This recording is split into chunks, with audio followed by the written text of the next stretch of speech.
भजन एक बार 3 बार सभी भाई बहनों को ओम शांति, गुड मॉर्निंग, सुप्रभात। और हम जा रहे हैं सेवा के लिए। कोर्स चल रहा है वहाँ 7 डेज कोर्स। तो आज समझाएंगे शिव और शंकर में महान अंतर कौन सा है। आज शिव बाबा को और शंकर जी को, दोनों लोगों को अंतर स्पष्ट करेंगे कि शिव निराकार है और शंकर जी शरीरधारी है, एक देवता हैं। तो आप लोग बने रहना, पूरे ब्लॉग में देखते रहना। और अभी बाबा से लेते हैं छुट्टी। बाबा को बोलेंगे बाबा अपना सेंटर आप संभालना, अपना घर संभालना, मुझे भी संभालना, मेरे साथ चलना और यहाँ की भी रखवाली करना। डबल जिम्मेदारी है बाबा के ऊपर। बाबा ने कहा ओके आप फ्री होके जाओ, मैं सेंटर को संभाल लूँगा। तो चलते हैं रास्ते के नज़ारे के साथ।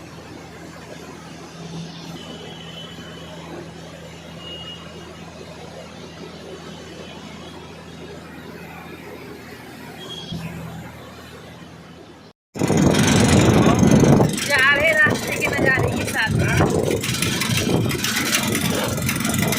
ऊपर लगता है पीला पीला सब्जी आ गया। हाँ, अच्छा भी लग रहा है देखने में। सब्जी में आ गए हम। अब कोई ना कहना कि आप द्वापर में आ जाओ, त्रेता में आ जाओ। नहीं, त्रेता में तो अच्छा लगता है। हाँ। बताएंगे कैसे अच्छा लगता है आपको। हमें त्रेता में भेजेंगे, हमें बहुत अच्छा लगेगा। बताएंगे त्रेता का अर्थ। हाँ, त्रेता और सतयुग तो सभी को अच्छा लगता है, लेकिन त्रेता का हम बताएंगे कैसे अच्छा लगता है। त्रेता में भी अच्छा लगता है।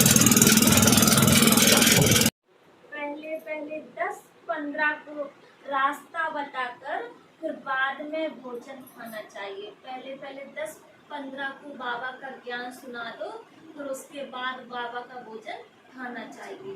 ये भी एक दान है। कोई भी देहधारी कोई लक्ष्मी जी के और 2 नारायण के 4 हाथ दिखाए। फिर दिखाते हैं हाथ में शंख लिए हैं, चक्र है, गदा है और कमल। और सर पे क्या है? ताज है। ताज है। सतयुग में हमारे सर पर ताज होता है और यहाँ कलयुग में मोताज है। मोताज सब कुछ है, लेकिन सच्ची मन की शांति नहीं है। लेकिन बहन जी अब रुपया में चोरी कर आदमी समझ और समझ जाए। जय को आप सत्य जिसके घर में सुख शांति है, बच्चे बड़ों का कहना मानते, वही घर सतयुग है। सतयुग कहीं दूर नहीं है कि वो 400 साल हो जाएगा। यही सतयुग है, यही कलयुग है। अब मुझे अपने घर को सतयुग बनाना है। कोई बना बनाया थोड़ा ना आएगा, बनाना है। हाँ, तो अपने जीवन में जब अच्छे गुणों को धारण करेंगे तो वही है सतयुग है। वो उससे विनाश होता है, महाविनाश। उसके बाद पुनः सतयुगी दुनिया आएगी और जो भाई बहन अपने जीवन में अच्छाइयों को धारण करते हैं वो सतयुगी दुनिया के अधिकारी बनते हैं। तो परमात्मा अपना कार्य इन 3 श्रेष्ठ देवताओं के द्वारा कराते हैं। ब्रह्मा जी के द्वारा स्थापना का कार्य, विष्णु के द्वारा पालना और शंकर के द्वारा विनाश। इसलिए हम 3 पत्ते वाली बेलपत्री चढ़ाते हैं और ये निरंतर परमात्मा की याद में रहते हैं। तभी कहते हैं कटी फटी ना हो, साफ साफ चढ़ाना। इसलिए हम बेलपत्री चढ़ाते हैं शिव जी के ऊपर, क्योंकि परमात्मा के लिए कहते बिन पग चले सुने विद काना, कर विद करम करे विद नाना। अब उसके हाथ पैर नहीं है, लेकिन वो बड़े से बड़ा कार्य करता है। तो कैसे करेगा? अपने कार्य इन देवताओं के द्वारा करवाता है। ये है बेलपत्री का वास्तविक अर्थ। कीचड़ का उसके ऊपर नहीं आता नहीं। तो हमें भी एकदम साफ खिलता है और सबको प्यारा लगता है। तो हमें भी इस संसार में रहते हुए, बुराइयों के बीच में रहते हुए, लेकिन बुराई का एक दाग भी हमारे ऊपर ना हो। परफेक्ट पर परफेक्ट। कबरा खड़ा बाजार में सबकी मांगे खैर, ना का उससे तब हम इस संसार में कमल पुष्प के समान जीवन व्यतीत कर सकते हैं। तो ये है कमल पुष्प की निशानी। फिर दिखाया है ब्रह्मा जी को दाढ़ी दिखाई है। दाढ़ी माना वानप्रस्थी अवस्था का प्रतीक है। और 4 मुख दिखाई है। 4 मुख किसी के नहीं होते हैं। उन्होंने चारों दिशाओं में ज्ञान को सुनाया, फैलाया, इसलिए 4 मुख दिखा दिए हैं। अब वो चित्रकार है, वो तो किसी ना किसी प्रकार से दर्शाएगा।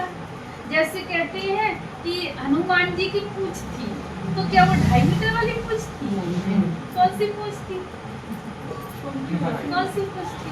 बच्चों बताओ। कौन सी पूंछ थी? लगी वही पूछ थी। लगी वही नहीं थी। रामचंद्र जी उनके बिना पूछे कोई काम नहीं करते थे, इसलिए वो पूंछ दिखा दी। पूंछ थी, वो 2.5 मीटर वाली पूंछ नहीं थी। अब चित्रकार है, वो कैसे दर्शाएगा? उसने पूंछ दिखा दी, लेकिन उसका आध्यात्मिक रहस्य है कि रामचंद्र जी हनुमान जी के बिना पूछे कोई काम नहीं कर सकते। कोई भी करो नहीं कर। जैसे घर में बहू सास के बिना पूछे काम नहीं करती है, तो कहते सास की पूछ है, अब पूछ थोड़ा ना लटकी है। वो पूछ है, मतलब उनका हम अदब कायदा करते हैं। मेरे सास आती हैं, बिना सास के नहीं चलते, सास आती बिना नहीं चलती। पूछ है एक दूसरे कोई की। चीज बेचने आए ना, ये दूसरे को भाई चीज सब अच्छी पूछते रहे। लौट के हमसे। कहे ऐसो काम है, रोज बोल ऐसे सही में ये है पूछ। इसलिए उनके 4 मुख दिखाए हैं ब्रह्मा जी के। चारों दिशाओं में ज्ञान को सुनाया, तो 4 मुख हो गए। तो ब्रह्मा के द्वारा अभी स्थापना का कार्य चल रहा है। इसके बाद सतयुगी दुनिया आएगी, जो कलयुगी कलयुगी दुनिया पुनः सतयुगी दुनिया में बदल जाएगी। थोड़ा पर्दा ऐसे करके तो ये ओके हसनन सुनना है। अब सुना तो अच्छे से सुना। फिर देख रहे हैं इनके सर पे ताज है, सोने चांदी का, है ना। और यहाँ कलयुग में मोहताज है। मोहताज माना मेरे सर पे किसी का हाथ नहीं है, सब मालिक है। फिर देख रहे हैं हाथ में शंख लिए हैं। शंख से मधुर ध्वनि निकलती है। लोग कान खड़े करके कहाँ शंख बजा रहा है। तो आपका ये गला है सुंदर सा, ये क्या है? शंख। तो इस मुख से ऐसे सुंदर शब्द निकालना है जो सुन के दूसरे का जीवन बन जाए। यही है शंख का अर्थ, यही है शंख ध्वनि। ऐसे बाणी ना बोलना कि कोई कहे मेरा दिल खराब कर दिया, या इनकी बाणी से हमारे कानों में दर्द होने लगा, सर में दर्द होने लगा। सवेरे से अगर कोई गलत बाड़ी बोल रहे तो दिन भर माइंड खराब। सवेरे और शाम को तो बोलना ही नहीं चाहिए। और की चीज है, हम तो आजकल भाई है कि सुन ले भाई एक चुप 100 तो हमें शंख की तरह मधुर ध्वनि निकालनी है, चाहे बच्चे हो चाहे बूढ़े हो, जिससे दूसरे का जीवन बने। फिर दिखाते हैं गदा। जब हम युद्ध के मैदान में होते हैं तो मेरा गदा कांधे पर होता है, और ये उनकी सफलता की निशानी दिखाई है नीचे। तो अभी हम सभी लोग कहाँ पर हैं? युद्ध के मैदान में है। हमें किससे युद्ध करना है? अपनी बुराइयों से। अपनी बुराइयों से युद्ध करना है। कोई कहता है कि हमें गुस्सा हमने छोड़ दिया, हम नहीं करेंगे, और कोई आ जाता है ऐसी बात बोल देता है, आपको टेंशन हो जाती है, गुस्सा आ जाती है। फिर आप कहेंगे अरे आज तो मेरा नुकसान हो गया, हमने तो गुस्सा छोड़ ही दिया था, लेकिन वो चले आए ना तो मेरा मूड खराब हो गया। तो इसलिए हम सभी अभी युद्ध के मैदान में हैं। हमारा अपनी बुराइयों के साथ आंतरिक युद्ध चलता है, सबका चलता है ना। फिर दिखा रही है कमल। कमल कीचड़ में रहता है, कीचड़ से न्यारा और सारे संसार का प्यारा। तो ये संसार सागर भी एक कीचड़ के समान है। इस संसार सागर में रहते हुए बुराइयों से न्यारे और परमात्मा के प्यारे बनना है। तो सतयुग में हमारा राजा श्री कृष्ण होगा, हमारी पालना श्री कृष्ण जी करेंगे। और फिर दिखाते हैं शंकर जी के द्वारा महाविनाश। अब शंकर जी के कहते हैं तीसरी आंख खुलते ही विनाश होता है। अब विनाश कैसे होगा? जो एटम बॉम्ब्स मिसाइलें बनी रखी है वो किसके लिए? दहेज में तो दी नहीं जाएंगी, वो विनाश के लिए तो बनी है। तो भजन एक बार 3 बार भोजन, भजन एक बार फिर भी आती हैं बाधाएं हजार।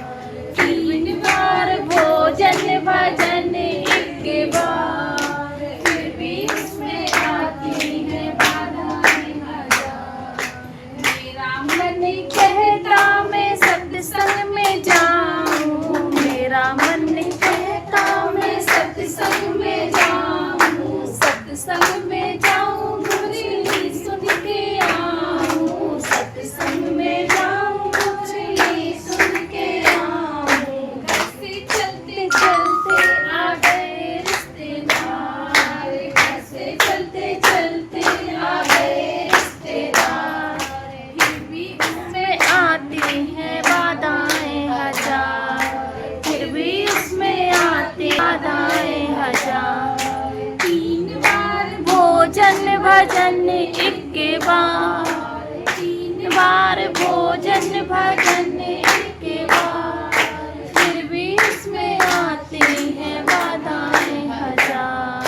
मेरा मन कहता मैं सत्संग में जाऊं, मेरा मन कहता मैं मधुबन में जाऊं, मधुबन में जाऊं मुरली सुन के आऊं, मधुबन में जाऊं मुरली सुन के आऊं। रास्ते चलते चलते हो गए बीमार। तो अभी सेवाओं से लौट के आ गए हैं, बहुत अच्छा लगा। मेन अनुभव ये रहा कि सुबह कुछ भी खा के नहीं गए थे और पूरा दिन सेवाएं की और पानी ही पी के रहे। व्रत रखा नहीं था लेकिन हो गया व्रत। और बाबा ने इतनी एनर्जी दे दी, इतनी एनर्जी दे दी कि अभी तक कुछ भी वीकनेस नहीं है और हंसते हंसते मुस्कुराते वापस घर आ गए सेवा करके।